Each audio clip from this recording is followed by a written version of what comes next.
Este es el episodio número 19 del Corte Final.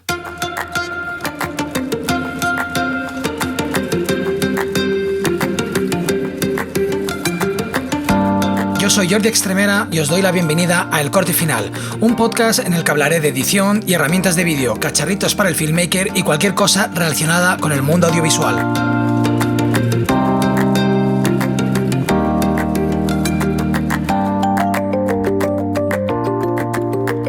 Hola a todos, antes de pasar a la materia me gustaría comentaros algunas noticias que han ocurrido dentro del mundo de la edición y en especial algunas relacionadas con nuestro programa favorito Final Cut.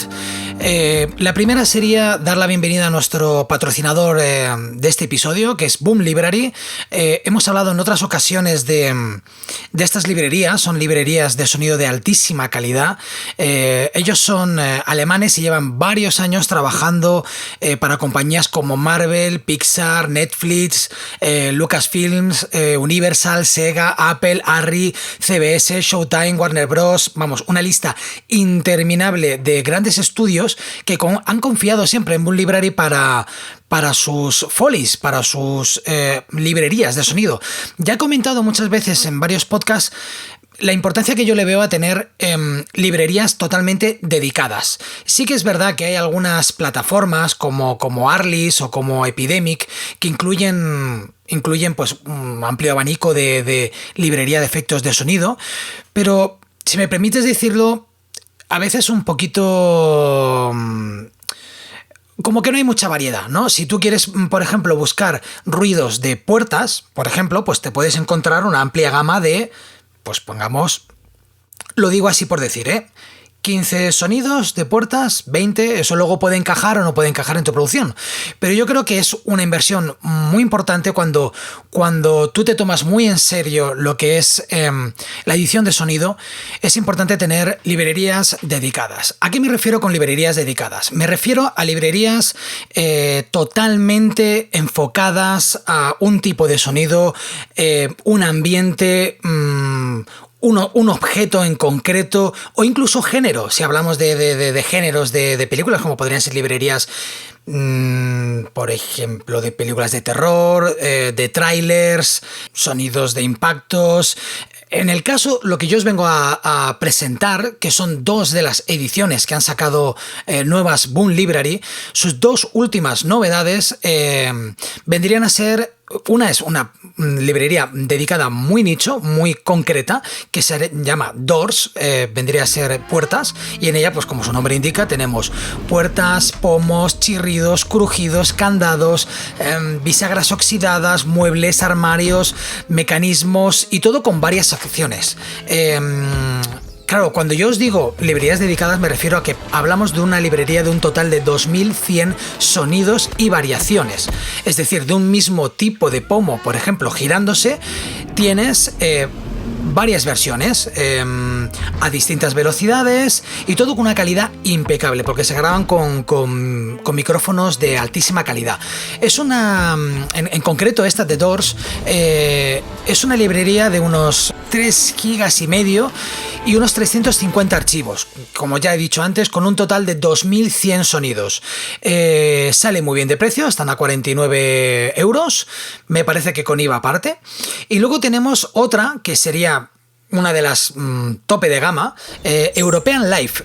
Aquí ya estamos hablando son sonidos inspirados sobre todo en una vida de esta radio europea, mediterránea, diríamos así, ideal para crear capas de sonido y recrear ambientes únicos. ¿Qué me refiero? Por ejemplo, ¿qué puede incluir esta librería de European Life? Pues incluye zonas rurales, campiñas, gentes, pueblecitos, pequeños restaurantes, ríos, interiores, granjas, graneros, clips que pueden durar 5 minutos y que, bueno, son 107 archivos en las que incluyen presentaciones. Bueno, está presentado en dos versiones, tanto en 3D, que son 63 gigas de de sonidos, o estéreo, que son 16 gigas.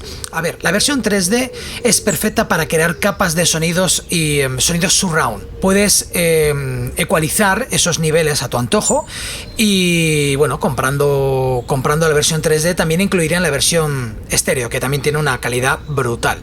La versión 3D sale a un precio de 299 y la versión estéreo a 99 euros. Si tú realmente quieres apostar por estas librerías de alta calidad, yo diría que la de 299, por ejemplo, la 3D Surround, es perfecta y esto para mí es una inversión, es como alguna vez he dicho, es como comprarte una lente. Una buena lente te puede durar toda la vida, pues los sonidos aún más, porque los sonidos realmente, los sonidos no varían con los años. El sonido de un pomo es el sonido de un pomo y el sonido de un restaurante pequeño, de un pequeño pueblo de Europa, pues es igual hoy que dentro de 5 años. Entonces, con sonidos de altísima calidad, yo creo que vuestras producciones pueden verse aumentadas un gran grado. Como ya sabéis, bueno, son archivos WAV sin comprimir y que son compatibles con cualquier editor de vídeo, tanto de vídeo como de audio. Así que ya sabéis, Boom Library, hablamos de 3 librerías, más o menos, que serían Doors, European Live y European Live en estéreo. Os dejo los links en las notas del programa y que sepáis que podéis echar un ojo a la página de Boom Library y alucinaréis con la cantidad de librerías dedicadas que tienen. Yo espero ir hablando de ellas poquito a poquito en los siguientes episodios, pero bueno, yo creo que para ahora tenéis suficiente. Echar un ojo a estas y ya me contaréis.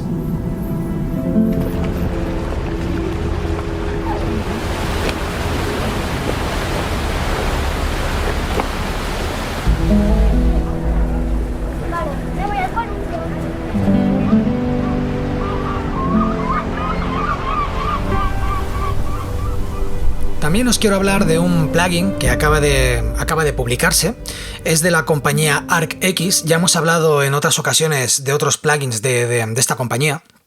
Pero en este momento acaban de sacar uno recientemente, hace cosa de una semana aproximadamente, uno que es una carencia que tiene Final y que incluso en anteriores episodios yo había comentado que era una de las mejoras que yo esperaba que tuviera Final. Uno de los problemas que tenemos es que cuando trabajamos con fuentes distintas, a la mínima que tú tengas una cantidad grande de fuentes instaladas en el sistema, es complicado y un poquito tedioso trabajar con estas fuentes a la hora de crear títulos. Final Cut no está muy optimizado para trabajar con fuentes o para poder elegir qué tipo de tipografía utilizar en el proyecto que tú estás usando. Incluso alguna vez me ha pasado que en algún proyecto elijo una tipografía y a mitad de proyecto me doy cuenta de que, por ejemplo, no tiene la ñ o no tienen acentos.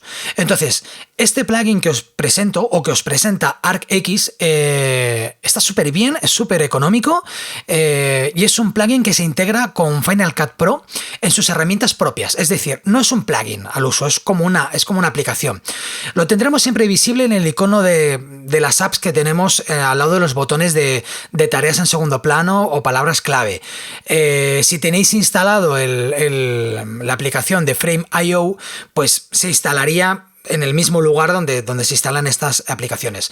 Es una aplicación muy sencillita en el que cuando tú le pulsas verás, se cargarán muy rápido todas las fuentes que tú tienes en el sistema y podrás ver, pues, como cualquier otro gestor. No sé si habéis trabajado con gestores de fuentes, pues como cualquier otro gestor, pones la palabra en ejemplo que tú quieres usar en tu proyecto y ves cómo quedarían con las cientos, miles de fuentes que tú tengas instaladas en tu sistema. La manera de integrar estas fuentes sería o bien arrastrando el tipo de fuente escogida, arrastrándolo al timeline, porque lo tendrías integrado en el mismo programa, creándote un compound clip.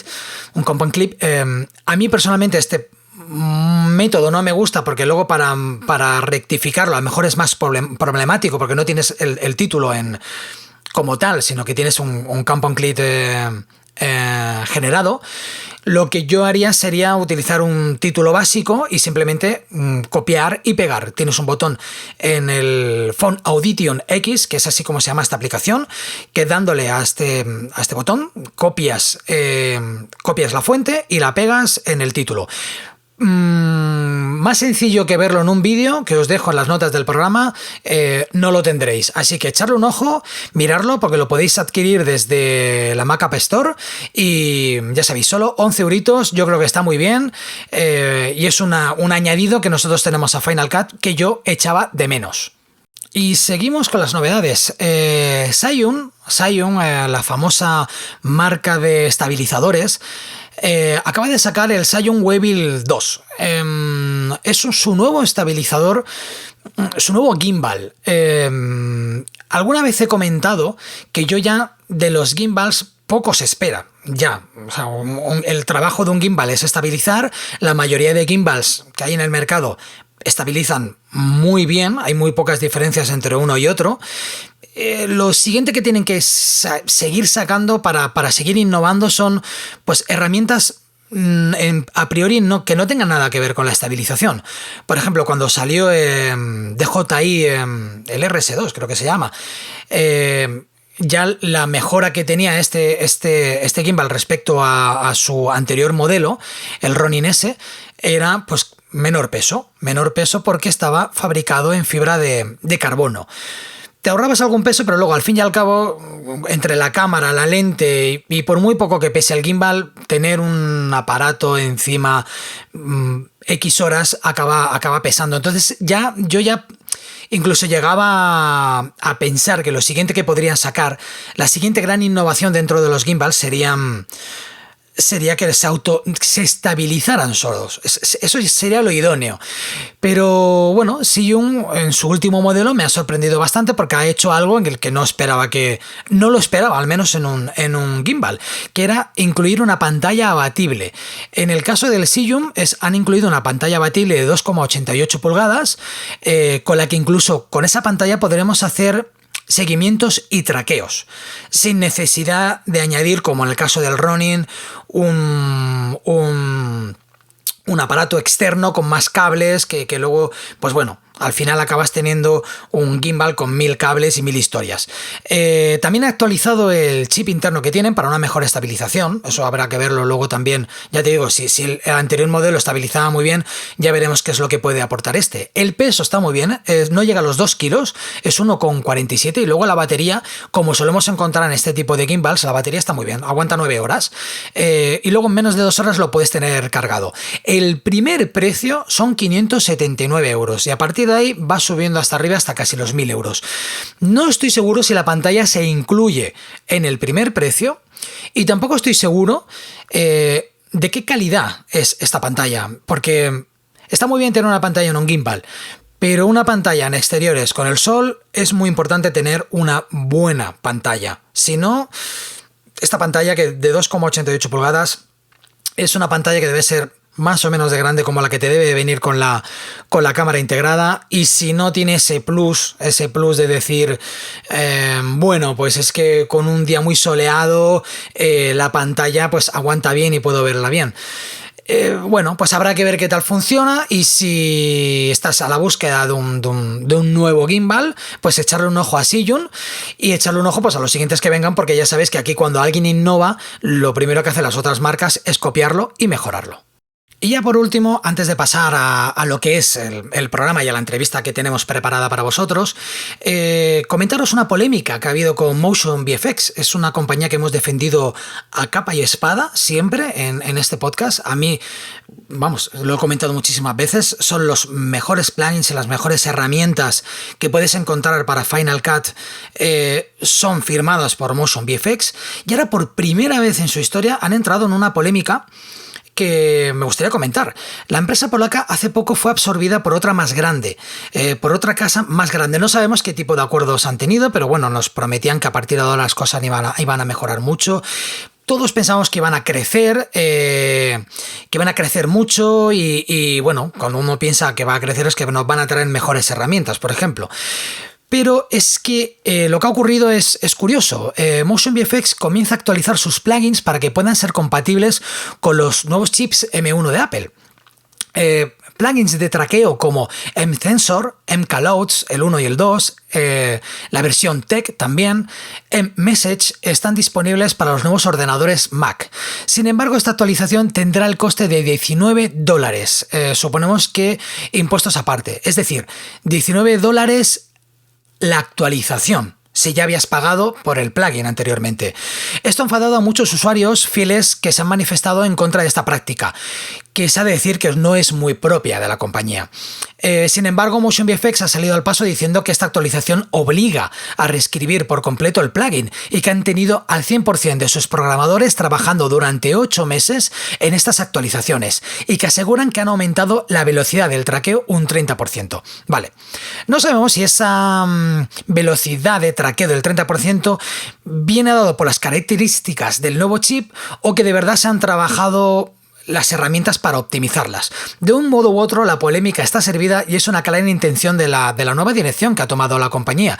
Nosotros siempre hemos dicho que una de las cosas buenas que tenía Motion VFX eran sus actualizaciones gratuitas y que cuando tú comprabas un plugin, bueno, pues podías estar tranquilo que aunque Final Cut fuera evolucionando, siempre encontrarías actualizaciones gratuitas, con lo cual desde el primer plugin que pude haber pagado por Motion VFX hace años, a día de hoy sigue siendo útil y funcionando. Sí es verdad que tampoco nos hayamos encontrado con un cambio de estructura tal como ha ocurrido con los ordenadores Apple. Por eso ahí me encuentro un poquito dividido.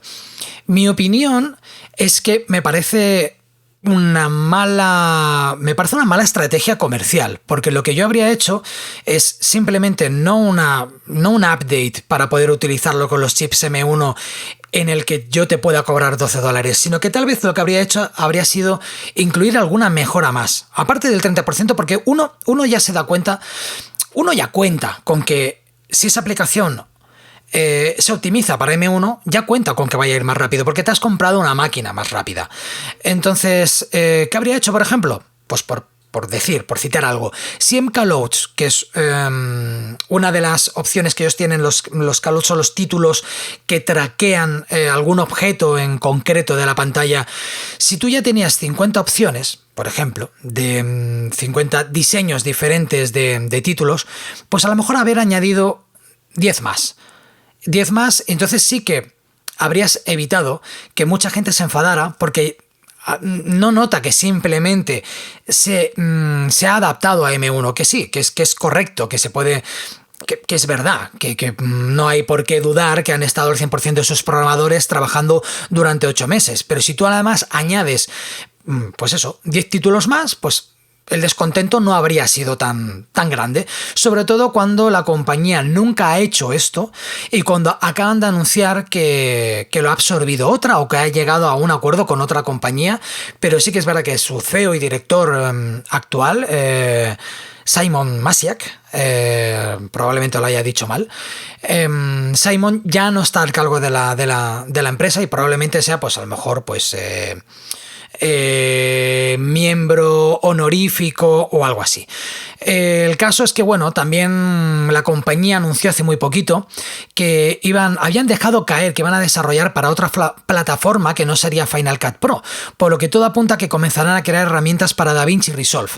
Y además serán multiplataforma, es decir, que será tanto para Windows como para Mac. Esto lo intuyo. De momento no hay algo oficial, pero todo apunta a que es así. Se han dejado caer unos rumores bastante obvios a que van a empezar a desarrollar para otra plataforma. Entonces yo apuesto a que es DaVinci, porque es la plataforma a la que mucha gente está migrando, sobre todo viendo que tal vez Motion VFX han tocado techo con unos clientes que ya tienen fieles en Final Cut Pro, y como toda empresa lo que busca es crecer. ¿Cómo puedes crecer? Diversificando. Entonces, esta es la manera de crecer. A partir de ahora, cobrarte por actualizaciones y empezar a crear para otras plataformas. Y si son multiplataformas, aún muchísimo mejor. DaVinci Resolve tiene un gran hueco en el mercado. No tiene tantos plugins. Sí que es verdad que es un programa que aglutina muchas herramientas. No necesita tantas herramientas como puede ser Final Cut, pero va a empezar a acunar a muchos usuarios que no son pro y que necesitarán herramientas que, bueno, que simplifiquen tal vez algunas herramientas que ya tiene el propio programa, con lo cual es una estrategia que a mí me parece lógica y que, bueno, iremos viendo por dónde van saliendo próximamente los derroteros de Motion VFX. Y nada, dicho esto, vamos a pasar a la entrevista de hoy, que la tengo grabada, la pude hacer ayer, así que sin más os dejo con la entrevista. Pues muy buenos días, tenemos aquí con nosotros al señor Edu López. Edu López en esta calurosa mañana, al menos en Cataluña, y me parece que desde donde él está, que es en Canarias, creo que también, ¿no? Así es, muchas gracias por invitarme. Muchas gracias a ti por venir al podcast. Voy a hacer una pequeña presentación, pero creo que eres tantas cosas que me va a costar, así que me vas a estar corrigiendo un poquito. Yo creo que principalmente eres fotógrafo de bodas y fotógrafo gastronómico, ¿verdad? Bueno, sí, a mí no me gustan las etiquetas, entonces yo me considero fotógrafo, simplemente, o quizás ahora mismo más creador audiovisual que cualquier otra cosa, porque también hago mucho vídeo. Vale, esa es la siguiente etiqueta que te iba a poner, que era videógrafo. También creo que eres formador, muy buen comunicador, porque además tienes un podcast diario, que ahora hablaremos de eso, que se llama Fotografía para Entusiastas. Y a lo mejor no te gusta esta última etiqueta, pero ¿influencer? Me gusta llamarme influmierder, me gusta más que influencer, sí. ¿Eres consciente de que realmente hay mucha gente que te sigue y que algunos de tus consejos los toman muy al pie de la letra? Pues mira, Jordi, la verdad que no, porque uno vive en su burbuja creando contenido y al final lo que ves es un número, ¿no? Ves un vídeo que has subido a YouTube y ves un número que aparece. Teóricamente de reproducciones uno interpreta que son personas, pero yo creo que nadie está preparado para ver que 100.000 personas vieron algo tuyo y van a opinar de ti y demás. Entonces, la verdad que no soy tan consciente del nivel de influencia. Me gustaría pensar que la que pueda tener sea positiva y que de alguna manera le aporte a la gente, y ese era el cometido de compartir, ¿no? El aportarle a todo el mundo. Porque realmente, ¿tú crees que la gente cuando ve, por ejemplo, un vídeo... Ahora hablaremos también un poco también sobre el mundo este de los influencers, de los fotógrafos, donde también hay mucho vendehumo. Una de las cosas que a mí me hacen súper importante, yo estoy muy enganchado a tu podcast, ¿vale? He de decirlo que en muy poquito tiempo, yo soy una persona que escucho muchos podcasts, pero la buena idea de tener un podcast diario, que no sé ni cómo se te ha ocurrido esto, que ahora también hablaremos de eso, un podcast diario que se puede consumir tan rápidamente. O sea, a mí me acompañas normalmente es en el momento en el que me levanto, me pongo la ropa, me limpio, me lavo los dientes. En ese momento siempre escucho tu podcast porque es el tiempo justo, y además con píldoras que para mí son súper importantes, porque aunque yo soy videógrafo, no me considero fotógrafo, es una profesión que respeto demasiado como para meterme en ella. El 50% o incluso el 75% de tu contenido es totalmente aplicable a un videógrafo o incluso a un emprendedor, un emprendedor creativo, de cualquier cosa creativa. ¿Eres consciente de que, bueno, lo mismo que te decía antes, ¿tú crees que la gente debe ser también un poquito autosuficiente y saber discernir de cuando alguien está aconsejando algo que de verdad usa o cuando es algo que te han dado? En tu caso, como a veces te dan objetos para que los pruebes y se sabe que no has tenido el recorrido suficiente para usarlos, y que obviamente estás hablando de algo que es muy útil, pero que tal vez no lo vayas a usar en tu día a día. ¿Tú crees que la gente tiene que ser consciente de que eso ocurre y de que no todas tus palabras tienen que estar grabadas a fuego? Pues me gustaría pensar que sí, porque creo que tenemos una responsabilidad como reviewers, si me permites el término, cuando enseñamos un producto. Creo que hay una diferencia grande entre enseñar un producto que te han enviado y que tú previamente has analizado y has aceptado, porque al final no es que estés obligado a hacer una colaboración, la haces porque una empresa se pone en contacto contigo o tú te pones en contacto con ellos y le ofreces tu plataforma, o ellos te dicen que si te apetece crear ese contenido. Entonces, yo creo que Existe una diferencia grande entre ese tipo de vídeos en los que, como bien has dicho, prácticamente no tenemos experiencia con el producto y que lo que tratamos de mostrar es pues lo que vería una persona si lo compra nuevo, y tratamos de ser muy honestos de pues la aplicación nos ha parecido muy fácil de usar, el producto es muy fácil de utilizar, o pues en esta parte nos costó un rato montarlo, o cuando saqué por ejemplo el flash de Profoto, el B10, y me hice daño con una de las partes al apretarla, que dije, coño, me acabo de hacer una herida apretando el flash y demás. Mucha gente lo tomó como algo exagerado, hasta que el flash se empezó a comercializar y se empezaron a hacer daño en el dedo, y desde Profoto al principio se me vio como un poco que tiquismiquis, pero es que de verdad que estaba mal pensado, ¿no? Se ve que nadie lo valoró en su momento. Ese tipo de contenido es el que nos gusta crear, pero por encima de eso yo siempre digo que hago entretenimiento para fotógrafos y videógrafos, que yo no pretendo ser quien plantee el dogma a seguir, ni muchísimo menos, sino que yo simplemente creo entretenimiento que a mí me gustaría ver y que de hecho yo consumo. Entonces lo hago como me gustaría verlo, y trato de que la gente tenga pues más argumentos para decidir si le merece la pena o no comprar algo. También es verdad que muchas veces sacas un producto y el vídeo o el podcast es solamente una parte. Después viene todos los mensajes privados de las personas que están interesadas resolviendo sus dudas. Entonces, pues de alguna forma cumplimos con ese propósito también de darles asesoramiento en la medida de lo posible a las personas que están interesadas, y yo creo que eso también es muy importante, porque hay mucha gente que te escribe en privado y te pregunta, oye, pero ¿y has mirado si esto? Y entonces pues le contestas y la gente es muy agradecida en ese sentido, ¿no? Después siempre estará pues el que entre a ver el vídeo porque tuvo una mala experiencia con el producto, no le gustó, y viene un poco a desahogarse diciéndote a ti que a lo mejor no has tenido el mismo recorrido que él, que eres un mentiroso o que esto no te enteras y demás, y dices tú, bueno, es que, a ver, tú llevas utilizando el producto 6 meses, yo lo utilicé antes de grabarme un día, pues obviamente no me di cuenta de todos los problemas que tenía, ¿no? Entonces hay dos tipos de review, como te decía, está ese y después está el de productos que uso habitualmente, y entonces yo creo que ahí sí se nota la diferencia, creo que la gente ahí se da cuenta y le da mucho más valor, ¿no? Cuando hablo de Fujifilm, que son las cámaras que uso, cuando digo, por ejemplo, que un flash específico tiene una función que no funciona bien, lo digo porque tengo conocimiento de causa y lo llevo haciendo mucho tiempo, pero no busco con esto ni perjudicar a la marca, ni tampoco sinceramente busco beneficiarla. O sea, yo muchas veces no se cobra del tipo de contenido muchas veces no hay dinero de por medio, tratamos solo de entretener y de que exista un contenido en la red para personas como nosotros a los que nos flipa este rollo. Claro, y una de las cosas que encuentro de tantos tus reviews, de las que he visto en vídeo y sobre todo de podcast, es un contenido tremendamente sincero. O sea, cuando digo tremendamente sincero es que se nota, Edu, y que eres de la calle, que eres muy de la calle. Cuando tienes que decir esto es una mierda, lo dices tal cual, esto es una mierda, no dices, oye, pues no, o no lo he entendido tal, o esto es una mierda, o incluso, que me encanta cuando dices el pensamiento de esta persona, si piensas así, perdona, pero eres un fotógrafo de mierda.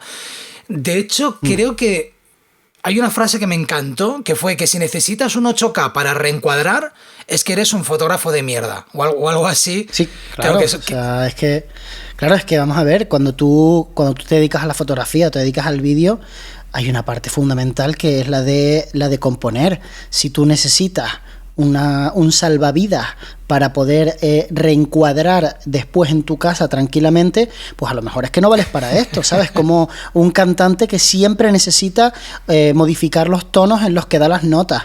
Oye, pues a lo mejor eres un cantante que eres un showman o una showgirl increíble, eres guapísimo, guapísima y vendes una barbaridad, pero como cantante eres un cero porque eres más un producto que un cantante. Pues yo creo que hay gente que se le da bien hacer fotografía y necesita reencuadrar un poco, yo mismo también reencuadro a veces un poco, a lo mejor un 5%, un 10 o un 15%, pero si tú necesitas un 50%, madre mía, es que no vales para esto, o sea, es que es parte, es que es fundamental, o sea, saber encuadrar, entender dónde acaba la fotografía o el plano de vídeo, con qué lente voy a hacer este momento y sobre todo en cómo coloco los elementos, ¿no? Y si siempre necesitas un 8K para reencuadrar, que es un poco el argumento que mucha gente da, ¿no? No, es que me compro el 8K porque así después puedo reencuadrar. Bueno, es que yo entiendo que para grabar a lo mejor una entrevista y hacer un primer plano con una sola cámara y un plano más general es fantástico, pero para el resto de personas, o sea, para la gente que hace vídeo normal, en un evento, cualquier cosa publicitaria, pues no sé, yo creo que no debería ser un argumento de venta el reencuadrar, debería ser la calidad. No solo el reencuadrar, sino que también grabar en 8K para luego miniaturizar más la imagen, te da una calidad brutal y además también en postproducción te puede permitir una estabilización increíble. Y yo pienso igual que tú, yo normalmente tiro todo a 4K. Mucha gente me pregunta el por qué tiro a 4K, digo, bueno, pues, ¿y por qué no? Si mi máquina lo soporta... Uh-huh. ¿Por qué no? De aquí a 5 años será un estándar. Exacto. A lo mejor nuestros ojos sí detectan la diferencia entre el 1080 y el 4K y sería genial haber hecho un vídeo hace 4 años que en ese momento esté totalmente vigente.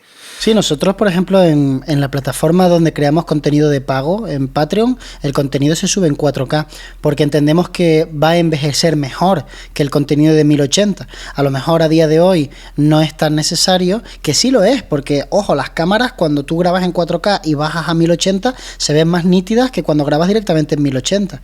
Y además, cuando grabas en 4K, muchas veces el hecho de que la cámara esté a tope aprovechando todo lo que puede dar y que tú llegues al ordenador y estés trabajando pues con eso, con un 4K, que tú ves ahí tu cámara, que para eso te la compraste, yo eso lo entiendo.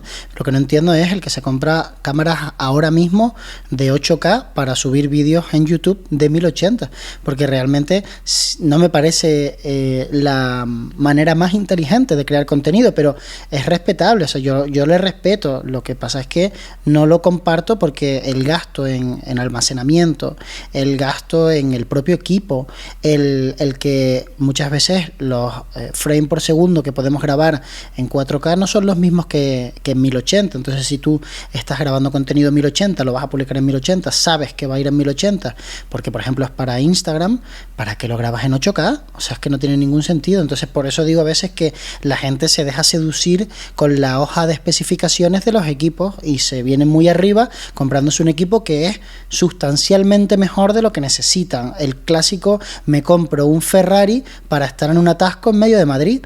Pues molas mucho, pero estás desaprovechando la máquina, o sea, ni siquiera coges carretera. También supongo que es mucha gente que al no saber, pues va a lo caro, a lo grande. Por ejemplo, yo reconozco que no soy un hacha en saber, pues yo qué sé, si necesito comprarme un Mac, a lo mejor no entiendo tanto de tarjetas gráficas, entonces, ¿qué es lo que haría? Bueno, ¿cuál es mi presupuesto? ¿Qué me puedo comprar? Pues me compro lo más grande que pueda pagarme ahora mismo y también me aseguro que ese Mac, dentro de 4 años, cuando yo cambie de cámara, si la cambio, sea un Mac potente. Y te doy completamente la razón, porque es lo que me pasa a mí con los micrófonos. O sea, yo no tengo mucha idea de sonido y me compro micrófonos muy buenos pensando que voy a sonar mucho mejor, y después con el tiempo me doy cuenta de que no estaba ahí la clave de la cuestión, que en realidad era saber grabar, saber el lugar en el que estás grabando y después pues modificar ese archivo en programas específicos, ¿no? Pues eso es lo que ocurre. Por eso yo en fotografía y en vídeo me puedo permitir trabajar con equipos más económicos, ahora que soy un fotógrafo pues que lleva mucho más tiempo y que entiende mucho más cómo funciona todo. Por eso puedo trabajar con una cámara sencilla APS-C que no vale ni 2.000 euros, ¿no? Que vale mucho menos. Entonces puedo permitírmelo porque sé dónde están las limitaciones de la cámara, sé cuáles son las necesidades que tengo en mis trabajos y digo, vaya, es que esta cámara es perfecta para mis trabajos porque no necesito más, y así me ahorro dinero y así pues pago la cámara con un trabajo. Mientras que a lo mejor cuando yo tenía pues año 2011, 2012, utilizaba una cámara que era el tope gama de Nikon, una cámara con la que la gente hacía las olimpiadas. Y claro, ¿para qué quieres esa cámara, no? O sea, yo hacía fotografía de bodas y la hacía así muy bien, un enfoque fantástico, pero no necesitaba ese equipo, podía trabajar con mucho menos, podía trabajar con un tercio de lo que tenía, literalmente un tercio en precio. Me encuentro muchos fotógrafos que antes de decirme el modelo de la cámara que usan, me dicen el precio. Bueno, es una manera de presumir también de músculo, ¿no? Sí, bueno, no sé en qué momento te pueden estar comenzando y te decir, oye, que yo llevo una cámara de 4.000 pavos. Que es como diciendo, no te voy a decir ni el modelo, porque vale 4.000 pavos, ¿no? Entonces debes de entender que es muy superior a la tuya. Yo me siento muy identificado también en ese mensaje que das, porque por ejemplo hay otro fotógrafo que es Joan Vendrell, que supongo que lo conocerás. Él es defensor de 4/3 y me gusta muchísimo el mensaje que dais, que es un mensaje muy sincero, es un mensaje muy de... Yo como videógrafo, yo uso por ejemplo mi Core 4/3. Si es verdad que miro lo que hace Sony, me gusta. Reconozco que muchas veces me gusta porque cuando llevas mucho tiempo trabajando con el mismo equipo, te acabas cansando tú mismo de lo que tú mismo haces. Es una percepción tuya porque el cliente no la tiene. Y es entonces cuando empiezas a mirar otros formatos diciendo, hostia, a lo mejor debería de pasarme a este otro, debería pasarme al full frame, que es donde están todos. Y aún me encuentro con muchas peleas en muchos eventos. No peleas, estas discusiones de decir, claro, es que tu cámara es un Amico 4/3. O cuando pones una lente de esas chiquititas, dicen, ay, mira, parece juguete. Ya parece juguete, pero luego ves el vídeo y el vídeo es un vídeo de puta madre. Entonces yo realmente no echo de menos una full frame. Me gusta porque tampoco caes en ese tópico que es muy fácil caer en las redes. Si estás constantemente viendo vídeos en las redes te pueden dar a la sensación ya no de que tu producto se ha caducado, sino darte la sensación de que lo que tú tienes no es válido para el mercado, porque todo el mundo usa full frame o usa Sony o... ¿Sabes? Entonces también es arriesgado el dar tu opinión de manera tan sincera y tan continua. Sí, pero yo creo que mi trabajo de alguna manera lo respalda, ¿no? El mensaje. Si yo fuera un fotógrafo petardo y no supiera hacer fotos, ni supiera iluminar, ni tuviese un buen portafolio, ni fuera embajador de las principales marcas que uso y demás, que también te da mucha credibilidad, ¿no? El ser parte de los elegidos dentro de las compañías más grandes, ¿no? Por ejemplo, ser Profoto Trainer en España, haber publicado en el blog a nivel mundial de Profoto un artículo, tener varias fotografías en su Instagram, todo eso te avala un poco y entonces te resulta más sencillo de decir, pero también hay que decir que yo es que pasé por todas las fases que pasa la gente y sinceramente no creo que el full frame sea mejor formato que el APS-C. Creo que son formatos diferentes y que no podemos compararlos. Es lo mismo que pasa con la cocina.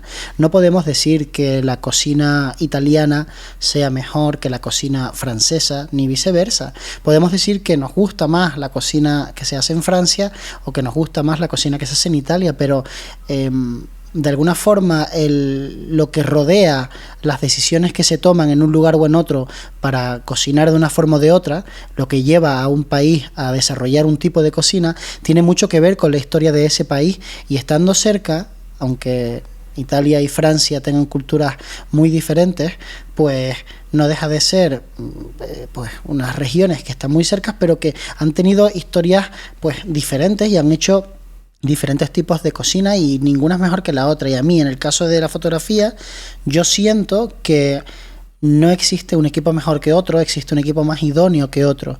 Entonces, si alguien te dice ¿qué equipo me compro? Y no te da ningún dato más, es imposible darle una respuesta correcta. Es sencillamente azar. Dices una cámara y a lo mejor se ajusta o no. Pero si alguien te dice ¿qué equipo me compro? Porque quiero hacer vídeo y yo cojo olas y me gustaría hacer vídeos con un plano subjetivo, pues yo tengo clara la cámara que necesita esa persona. Digo, hay una cámara que se inventó para ti y se llama GoPro. Pero si tú no coges olas y lo que quieres es hacer making of de tus sesiones de fotos, a lo mejor la GoPro no es la mejor cámara. A lo mejor existen otras cámaras que son mejores, están más pensadas, te dan más posibilidades y sí, no las puedes meter en el agua, pero es que a lo mejor tú no te vas a meter en el agua. Y esto se ve muy claro en este tipo de cámaras, pero la gente no lo ve tan claro después con el full frame y el APS-C. Para mí el full frame tiene unas cuantas ventajas con respecto al APS-C. La primera, el hecho de que el tamaño de sensor hace que el ruido que se genera con ISOs altos pues sea menor. Entonces tiene mayor calidad cuando trabajamos en situaciones muy complejas. Pero ¿qué ocurre? Que la inteligencia artificial está ahí también de por medio y la gente que hace APS-C pues está consiguiendo unos resultados muy aceptables. Hasta el punto de que en una full frame puedes trabajar a ISO 6400 más o menos sin problema, también depende de la luz. En una APS-C ya puedes trabajar también a ISO 6400. ¿La diferencia es muy grande? No.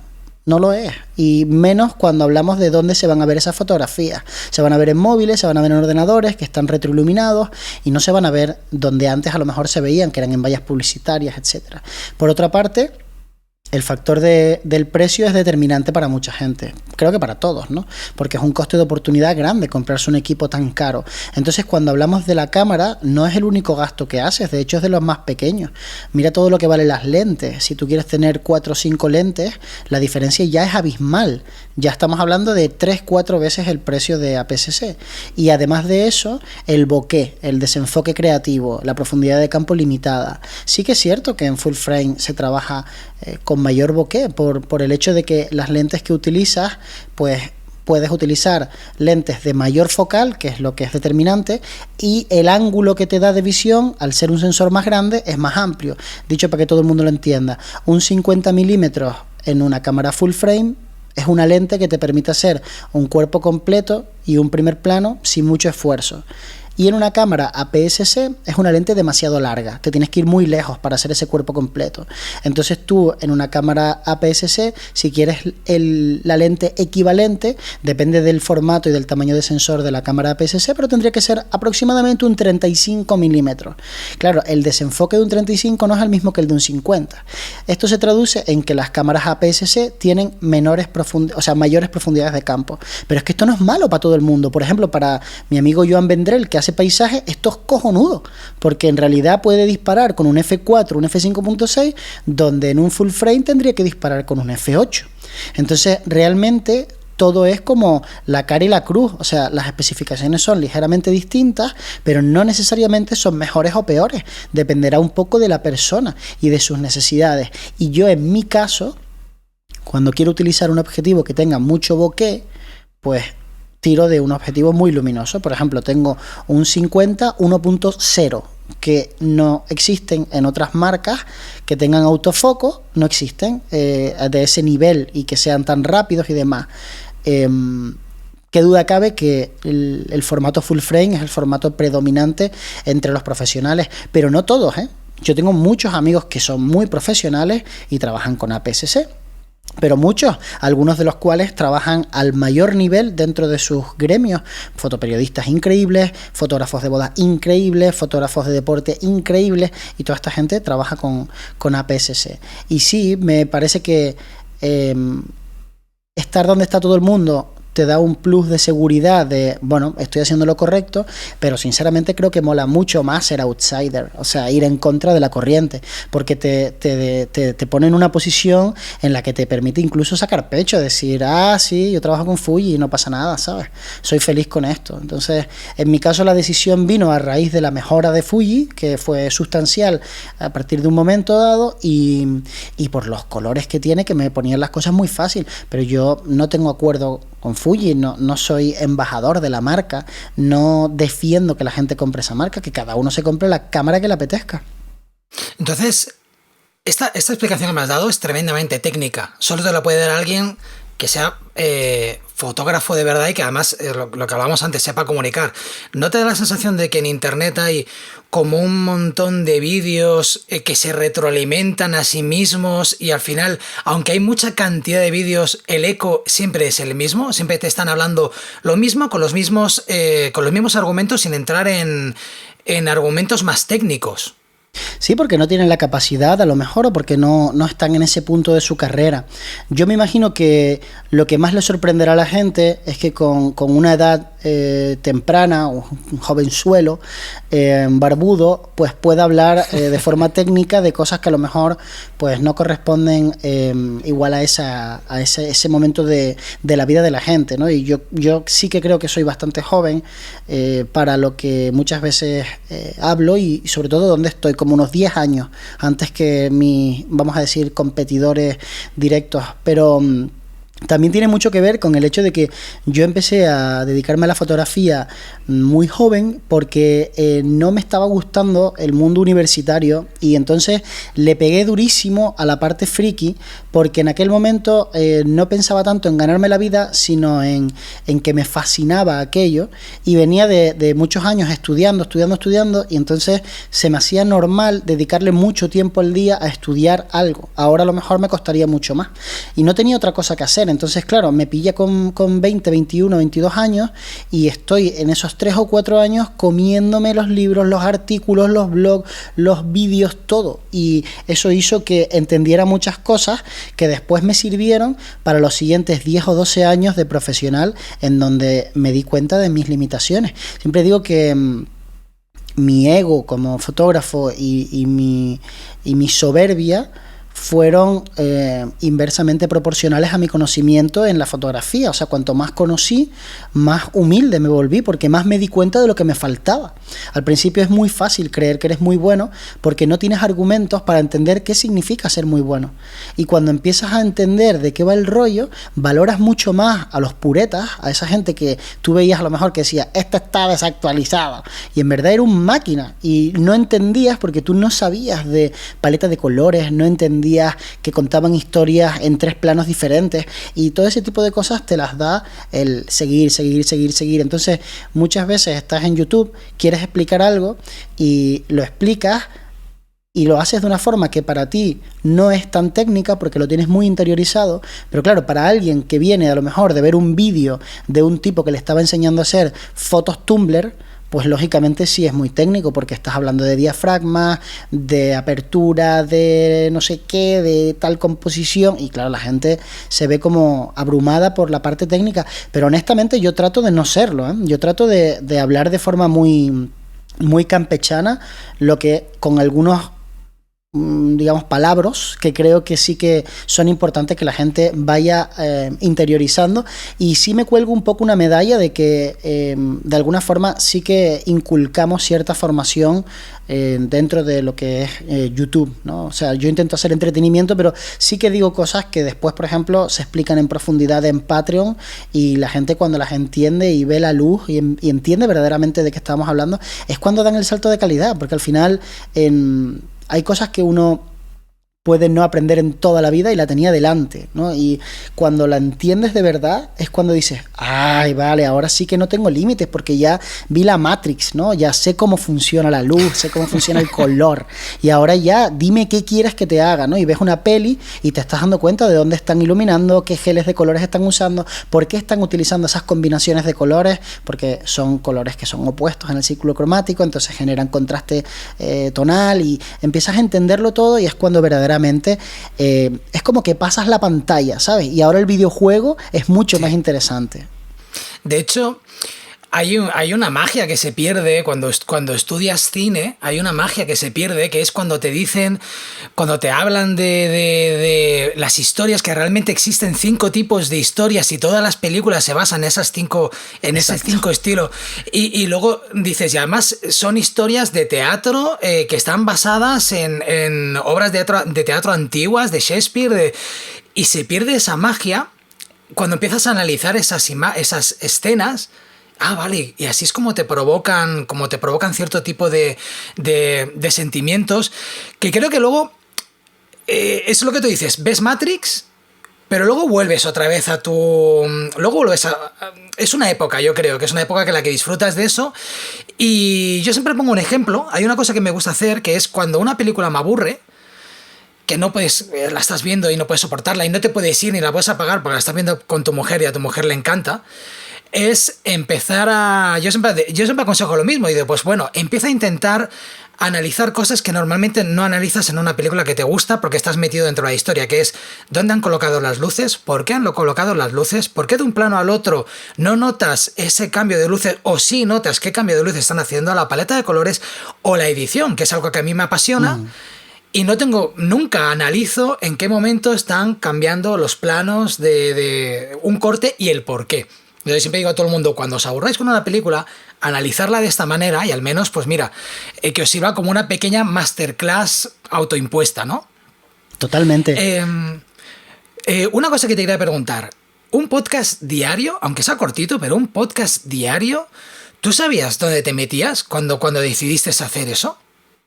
Pues mira, la verdad es que todo surge porque no sé en qué momento encuentro una aplicación, creo que fue que me saltó un vídeo de YouTube en donde alguien la explicaba, que decía, te ayudamos a difundir tus podcasts de forma súper sencilla, no tienes prácticamente que hacer nada.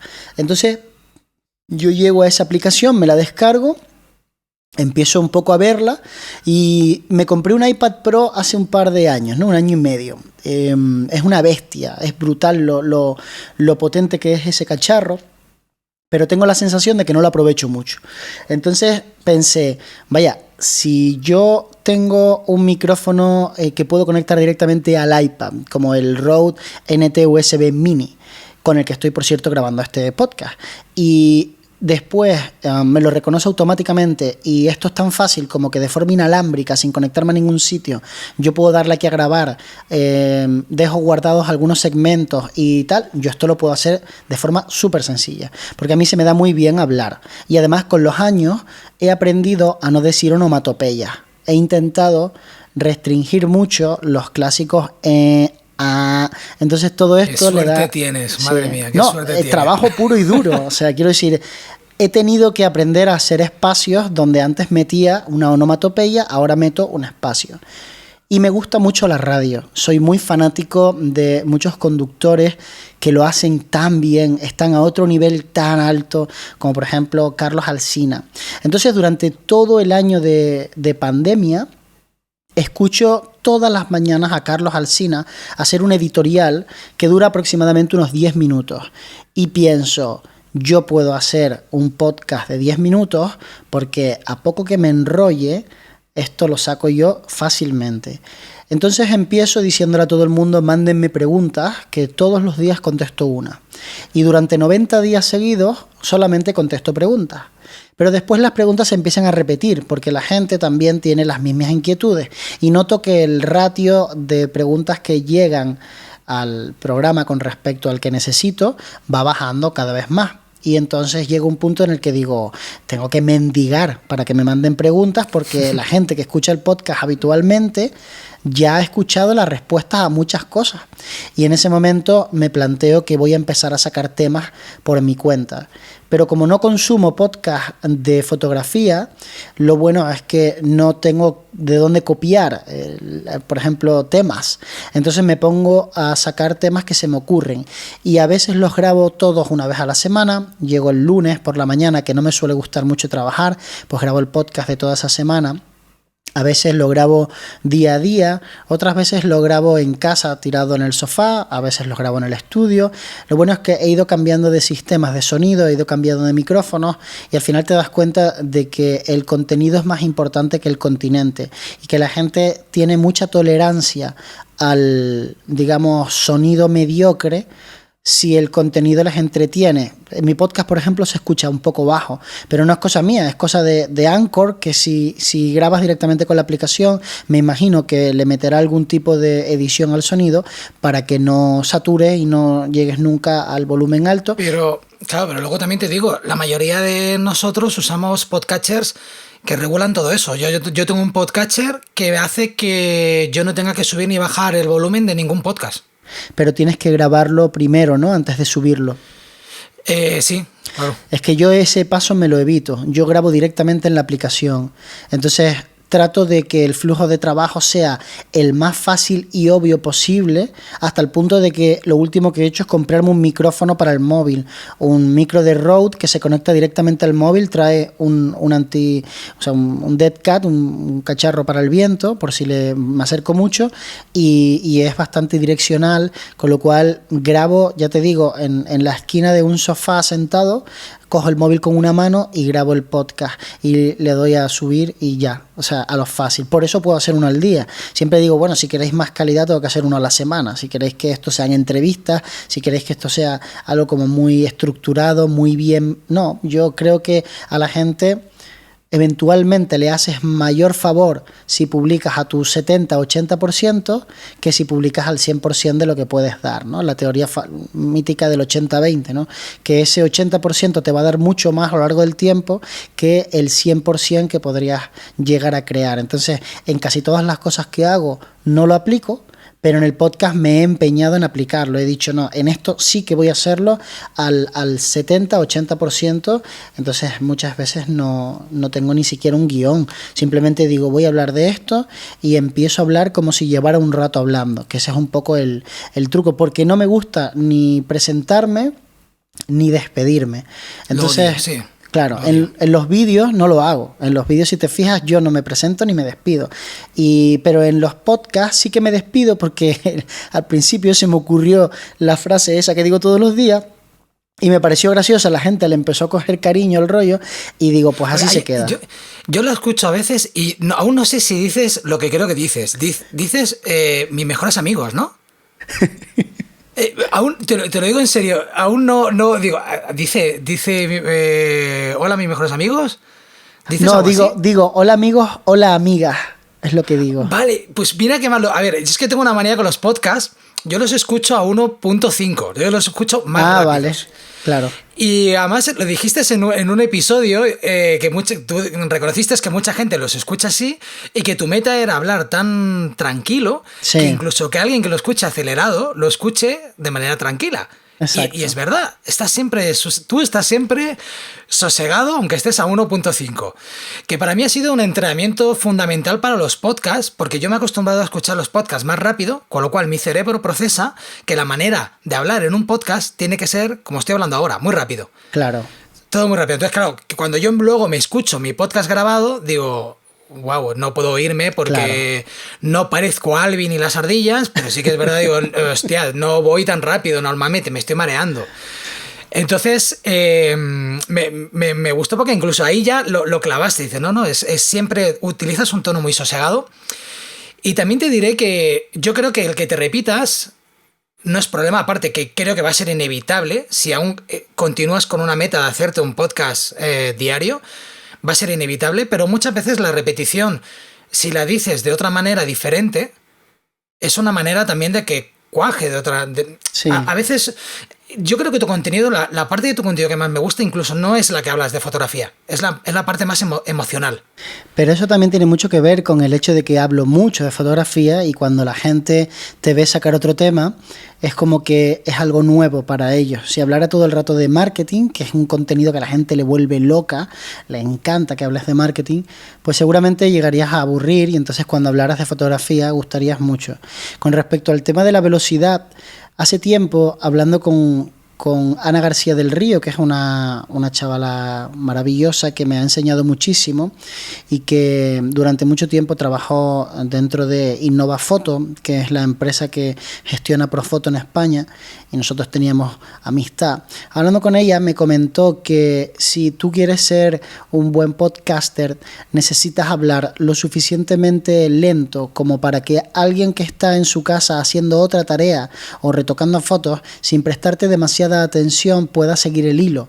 Si tú hablas demasiado rápido, las personas necesitan prestarte mucha atención y el éxito del formato del podcast es que puedes hacer otra cosa además de escuchar podcast. Puedes estar conduciendo, puedes estar retocando, planchando, cocinando, puedes hacer lo que te dé la gana mientras escuchas el podcast, e incluso te puedes estar dando una ducha, que te entre agua en los oídos y cuando me vuelvas a escuchar yo no haya pasado 3 frases, sino que la cosa vaya más lento. Y si alguien quiere ir un poco más rápido, como existen estas herramientas que efectivamente aceleran la voz sin cambiar demasiado el tono, porque yo creo no que tocan el pitch. Exacto, lo corrigen un poco, ¿no? Pues fantástico, pues que tengan la posibilidad de adelantarlo. Entonces mi meta siempre fue hablar despacio por 2 razones. Una para esto que te acabo de decir y otra para respirar. Porque amigo, cuando grabas podcast, si no respiras, empiezas a inflarte como un pez globo. Y cuando estás tú solo, encima, nadie te echa un cable, porque yo ahora termino la frase y hablas tú. Pero cuando estás tú solo no habla nadie. Y tampoco quieres dejar espacios muy grandes en silencio. No es que tú digas, bueno, me grabo un podcast en vídeo que me están viendo y si le pego un buche al café, pues fantástico, están viendo que estoy tomando café, pero el que me oye no está viendo eso, está viendo que me quedo callado. Además no lo editas. No, claro, es que no lleva, es que es una única toma. O sea, es un podcast. Porque tú has dicho antes que has optado por la vía fácil. Exacto. Pero lo siento, no es la vía fácil no es sentarte en el sofá y ponerte a hablar. O sea, porque yo no entiendo, o sea, yo o hago focus o me pongo delante del ordenador, cojo las notas, cierro la persiana y hago focus en esto. A mí me despista una araña, mi mujer verla pasar por el jardín. O sea, a mí esas cosas me despistan. Y encuentro que lo tuyo es aún, bueno, que es eso aún más complicado. Lo tienes muy interiorizado y da la sensación de que tienes el guión en la cabeza. Encuentras todo el hilo por dónde vas a tirar. ¿A ti te pasa que cuando terminas el podcast dices, hostias, se me ha olvidado explicar esto? ¿O tienes algún tipo de filtro de decir, Edu, no cuentes demasiado, porque si cuentas demasiado, ¿qué cuentas mañana? Claro, no, los filtros no van por ahí, sino por el no estar demasiado angry Eduardo, ¿no? O sea, no estar demasiado enfadado. Hay veces porque pareces muy happy normalmente. Claro, por eso. Y eso es lo que mola también, que es muy positivo. Lo que pasa es que hay veces que lees una noticia. El otro día leí una de un influencer que ha estado muy en boca de todos, que armó una buenísima en YouTube, diciendo una pedazo de barbaridad y todo el mundo se pronunció. Y yo quería enfocarlo al hecho de que las personas que somos más o menos públicas tenemos una responsabilidad y por mucho que lo pensemos y por mucho que lo podamos decir, porque tenemos libertad de expresión, a veces debemos autocensurarnos o al menos tratar de pensar que estas palabras no todo el mundo las va a entender igual y que en un espacio de tiempo tan corto y sin derecho a réplica por parte de quien la oye, es difícil que no se malinterpreten y entonces uno tiene que decir, no, pues de esto no voy a hablar de esta forma, ¿no? Como si un poco yo en un podcast de 8 o 10 minutos de repente quiero decir que me parece que la última decisión de Instagram de convertir la red social en algo mucho más visual y meter más vídeos, pues es una auténtica basura, ¿no? Y a lo mejor hay una persona que entiende que ya Instagram no vale para comunicar y para hacer nuestras campañas y no se trata de eso. O sea, a lo mejor no fui capaz de expresarme correctamente y dije algo que sí que podía malinterpretarse. Entonces esa es la parte en la que trato de que no me ocurra. Lo que pasa es que muchas veces grabo los primeros 5 minutos, 6 minutos y paro y cancelo y empiezo a grabar de nuevo porque me doy cuenta de que no estoy haciendo las cosas como yo quiero. Entonces a veces entro en bucles de que esto me pasa 3 o 4 veces y cuando esto me pasa 3 o 4 veces paro automáticamente de grabar y me levanto bastante enfadado y digo, hoy no, este no es el momento de grabar. Entonces por eso siempre tengo en la recámara algunos episodios, ¿no? Porque al principio pensaba grabar todas las mañanas tomándome el café, pero me di cuenta de que yo vivo en Canarias, aquí es 1 hora menos con respecto al resto de España, y eso hace que, de alguna manera, si yo me levanto, que de por sí, siendo fotógrafo, pues no me levanto tan temprano, y después grabo y después publico, el podcast ya no sale en el horario correcto, que el horario correcto es muy temprano. De hecho, yo lo publico a las 7 de la mañana de aquí, que son las 8 de la mañana de allá. Entonces, mucha gente lo escucha por la mañana, mucha gente se levanta y se lo pone tomando el café, que es exactamente lo que yo buscaba, que fuera una especie de matinal y noto además tal cual cuando te he dicho que me lo escucho yo. Exacto. Y mucha Lavándome gente lo los hace dientes, así. preparándome el café. Claro. Entonces me mola mucho porque digo, guau, esta gente, esto se ha convertido en una rutina para mucha gente. También era un poco un experimento. Hacer un podcast es algo que me apetecía desde hace tiempo. En Patreon tenía un podcast largo de estos de dedicarle mucho tiempo y demás, que se llama Un fotógrafo en apuros, que solamente está para la gente que está dentro de la plataforma, en donde sí que a lo mejor hablo de algo, una estrategia, y la explico con todo lujo de detalle y después la edito. Pero este podcast en abierto y en todas las plataformas pretendía simplemente ser un experimento, pero bien hecho, un experimento de un año. Entonces voy a estar un año entero publicando un podcast al día y tampoco le voy a dar ni siquiera demasiada publicidad ni demasiado bombo. Y a medida que ha ido pasando el tiempo, he ido viendo diferentes comportamientos de la gente.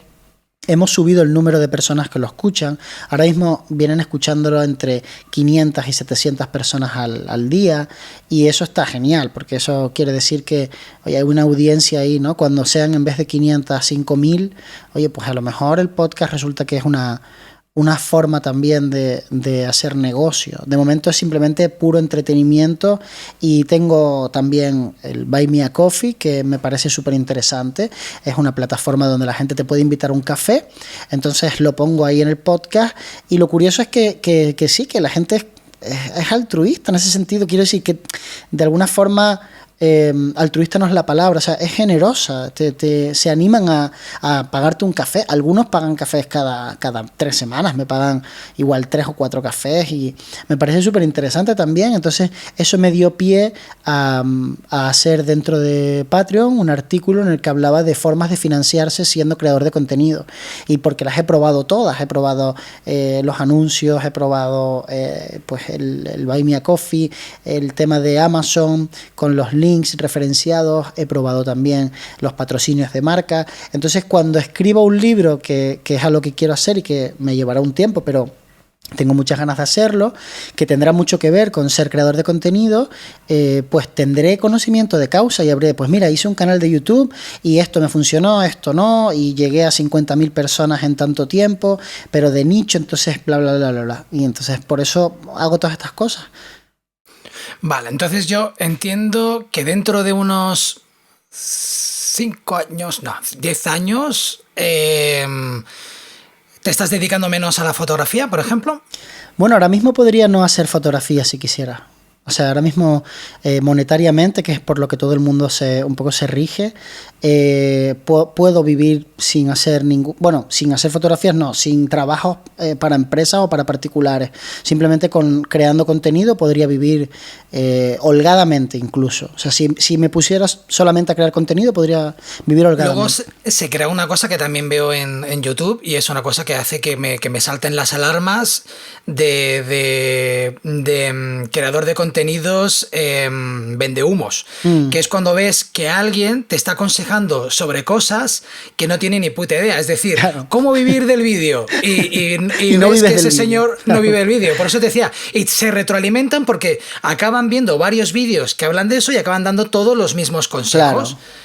Claro. Y luego la gran mayoría de consejos, como es gente extranjera, son consejos que no son aplicables a España o a Europa, ¿no? Que son cosas que no son reales. Entonces, estará guay porque tú dentro de 10 años podrás hablar con causa real. Sí, bueno, ¿no? Claro, una de las claves de, entre comillas, sentirme exitoso, de mi éxito, que al final el término éxito también habría que analizarlo, ¿no? Cada uno lo tiene en un punto diferente. Yo sí me siento bastante exitoso en ese sentido de oye, pues las cosas han funcionado. No soy Peter McKinnon, obviamente, ni me acerco, quiero decir, ni siquiera soy Kike Arnaiz, ¿sabes? Que es un tío que a lo mejor se parece más a mí porque es español y demás, pero sí me siento muy exitoso porque yo al final pienso que siempre viví de estar en un nicho hiperestrecho. O sea, en mi caso ni siquiera es fotografía, es iluminación fotográfica. Entonces hablamos de un segmento de la población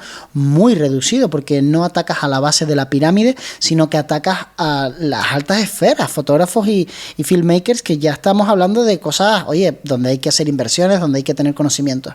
Se da por hecho, ¿no? Que tú ya sabes todo lo básico e incluso lo que no es tan básico.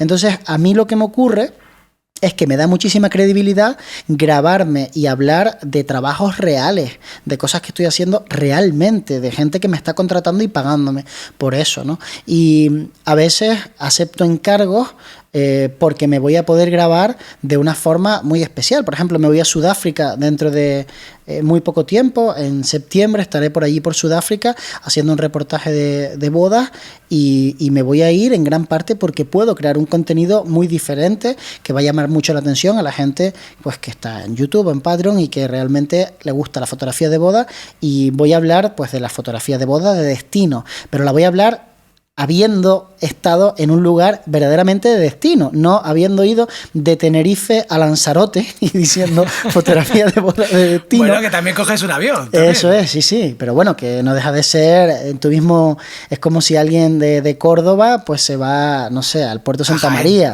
Jaén. Entonces, claro, tampoco dice, bueno, hablar de destino ahí, pero hacer un viaje de 24 horas que vas de Tenerife a Madrid, de Madrid a Doha y de Doha a Sudáfrica, y que te has pegado 24 horas y después te vas por ahí de safari y haces no sé qué y después vas a una reserva, pues esa es la parte que, y yo ya tengo claro lo que voy a decir, porque es que sinceramente a mí me parece que está muy sobrevalorada la fotografía de boda de destino. Creo que la gente solamente ve la parte bonita y lo que yo quiero enseñar es que no todo es bonito, o sea, que te un viaje de 24 horas es una mierda. Eso y es, un viaje de 24 horas ahora, en el mundo que estamos viviendo es peor ahora, todavía. Es aún peor. Exacto, entonces creo que debemos empezar a desmitificar ciertas cosas y de alguna forma quienes tenemos el altavoz también estamos un poco obligados a decir, oye, ¿sabes qué? Que esto no es tan guay como creéis, que no penséis que ser filmmaker mola tanto. Quiero decir que esto es una profesión como otra cualquiera, porque encima da la sensación de que como nos gusta lo que hacemos, es como si no nos costara trabajo, es como si no, es que Messi tiene un don. Messi tiene un don y eso no cabe la menor duda, pero Messi entrena todos los días y Messi está fuerte como una roca y Messi lleva no sé cuántos años sacrificando gran parte de su juventud y de su vida por tener que viajar todas las semanas, compromisos publicitarios. Es que gana muchos millones ya, pero es que el dinero es una motivación que no funciona siempre. Es una motivación que funciona cuando no lo tienes, pero cuando tú ya tienes dinero, el dinero ya no te motiva tanto. Por eso vemos deportistas que están desmotivados ganando 10 millones de euros, porque ya tienen en el banco tantos millones de euros que ya no les motiva ganar 10 millones de euros. Y tú, humano de a pie, lo ves, claro, y no lo porque, entiendes. claro, Coño, con todo el dinero que tiene y se aburre. Claro, porque tú estás pensando en cómo te cambiaría a ti la vida, pero a esa persona ya le cambió la vida. ¿Sabes? Es un poco lo que ocurre cuando vemos una artista de Hollywood que es súper famoso, que está saliendo con una chavala que es preciosa y que por cualquier razón, o al revés, se dejan, ¿no? Y tú piensas, ¿pero cómo vas a dejar a esa piba? Imbécil. ¿Sabes? Entonces, no, es que vamos a ver, para él, esa es su vida, es su universo y vive en eso y es lo normal. Entonces, hay veces que yo creo que sí que debemos explicarle a la gente, oye, tú no has vivido esta experiencia, yo sí la he vivido y te voy a decir mi opinión, y mi opinión es que no te pienses que es todo maravilloso, porque en Instagram vivimos de enseñar el 1% de nuestro día a día, de nuestra vida, y obviamente nadie va a enseñar el momento en el que lo está pasando mal, porque en ese momento lo estás pasando mal y no te apetece enseñarlo, ni siquiera porque a veces lo enseñas o enseñas una pequeña parte y la gente se te empieza a decir, pobrecito, ánimo, no sé qué, y es peor la sensación, porque tienes la sensación de que encima estoy aquí quedando de que necesito vuestros ánimos para yo volver a estar arriba, ¿no? Y no, o sea, uno pasa por momentos buenos, pasa por momentos malos, quienes vivimos pre-Instagram, pre-YouTube, sabemos cómo funciona el mundo, pero los que han nacido y han crecido con las redes sociales, los que tienen ahora 20 años, pues son personas que cuando se inventó Instagram tenían 9 años, 8 años, y claro, obviamente, con esa edad todavía no habías vivido, entonces todo lo que conoces es lo que estás viviendo ahora, y claro, yo tengo la obligación moral de decirte que no, que lo que yo te enseño es una pequeña parte, que todo cuesta, que hay que trabajar duro y que obviamente no es llegar, poner un flash y disparar y ya te vas a ganar la vida con esto, no es comprarte la mejor cámara de vídeo y ya te vas a ganar la vida con esto, porque esa es una parte muy pequeña. Si fuera tan fácil, todo el mundo podría hacerlo, y no lo es. De hecho, es el momento en el que tienen que saltarte las alarmas. O sea, yo siempre, cuando ves un vídeo de alguien que te va a enseñar cine, por ejemplo, o hacer vídeos, y cuando en el vídeo te está vendiendo la meta final, que es tu sueño, es conseguirás ganar, conseguirás vivir del trabajo que siempre has deseado, es el momento de saltar las alarmas y dices, vende humos. Aquí ya me estás... Que me digas, te voy a enseñar a manejar la cámara como un profesional. Ok. Pero cuando me dices eso, te voy a enseñar a manejar una cámara como un profesional, ¿qué necesitas? Nada, tu móvil. Claro. Uy, ya dices, ¿para quién está diseñado este curso? ¿Está diseñado para expertos y para novatos? Bueno, entonces no, uno de los dos se va a aburrir mucho, o el experto o el novato. Entonces son cosas que hacen eso, pues que salten las alarmas. Yo, por ejemplo, a lo que has comentado de dormir fuera de casa, yo eso lo valoro mucho, dormir fuera de casa, y para mí es un plus que sirve para cobrar más. O sea, si yo tengo que dormir en mi casa, aunque me pongas en el mejor hotel, probablemente el mejor hotel no sea mejor que dormir en mi casa. A lo mejor aquí me pasa un poco, pero es que yo duermo en mi casa de puta madre. Entonces, muchas veces dices, dormir fuera, en un sitio que no conoces, ya sabes tú, cuando te tienes que afrontar a una grabación en un lugar que no conoces, no duermes bien, estás comiéndote la cabeza, si lo tienes todo atado, si no lo tienes atado, cómo va a quedar, cómo no va a quedar. Para mí es una pequeña tortura, ¿no? Que también sufres cuando estás fuera de casa, y creo que se tiene que compensar. Estés en Sudáfrica como que estés en Lanzarote. Estoy completamente de acuerdo, y el precio es diferente, ¿no? Porque el coste de oportunidad es muy alto. O sea, mientras yo estoy de viaje, mientras estoy yéndome de donde yo trabajo y donde puedo desarrollar pues eso, mi oficio, pues estoy perdiendo todas las oportunidades de hacer cosas aquí.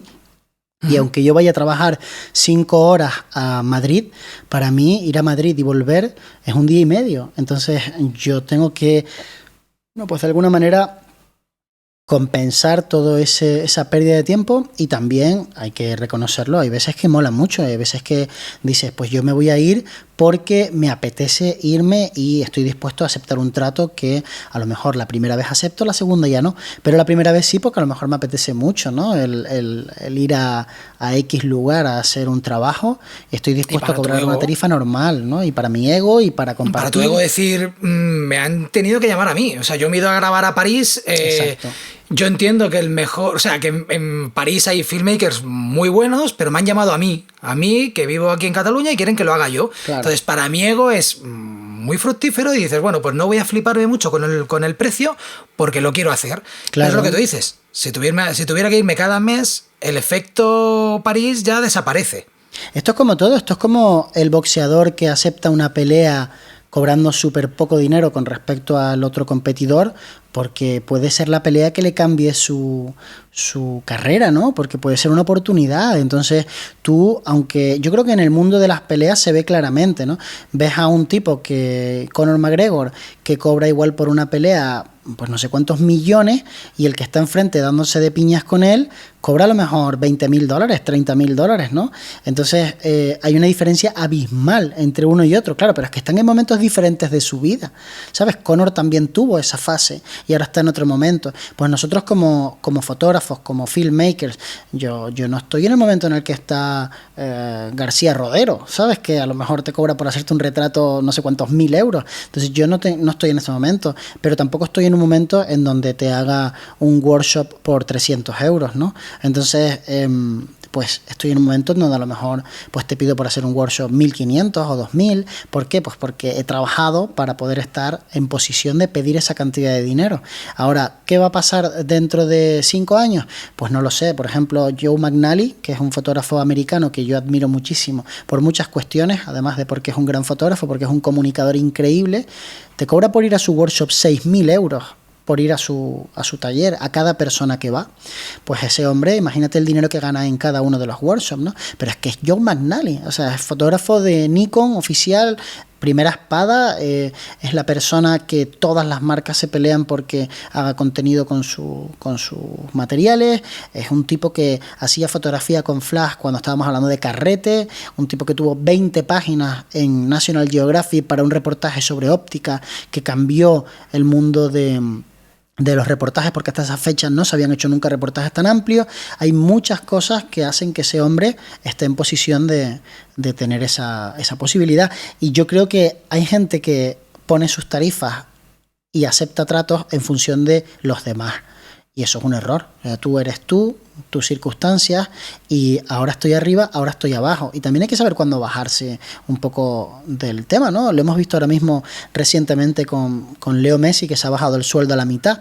¿Por qué? Pues porque está en la etapa de su vida en la que va a priorizar terminar su carrera en Barcelona, y sabe que en este momento la única fórmula para conseguir poder terminar su carrera en Barcelona, que es a lo que a él le hace ilusión, porque lleva toda su vida ahí, porque no deja de ser un pibe que vive en Barcelona y ya está, y que lleva toda su vida ahí, entonces no le apetece irse a otro lugar, claro, porque no todo... Y ya no es una cuestión de dinero. Claro que no, pero ¿cómo va a ser una cuestión de dinero un tío que gana 100 millones al año? O sea, obviamente es una cuestión de, tengo a mis hijos aquí, estudian en el cole, todo el mundo les conoce, mi mujer, somos felices, nos quiere todo Dios, pues vamos a terminar la carrera aquí. Encima ahora, pues eso, te bajas el sueldo y parece como que, claro, lo comparas con otros jugadores, ¿no? Lo comparas con el rival, con Sergio Ramos, que se va del Madrid porque no le pagan lo que quieren y no le renuevan con lo que tal, lo comparas con Ronaldo, que lo mismo. Entonces, claro, el tío encima queda como un héroe allá, ¿sabes? La gente es en plan, ¡ah, qué máquina es este tío!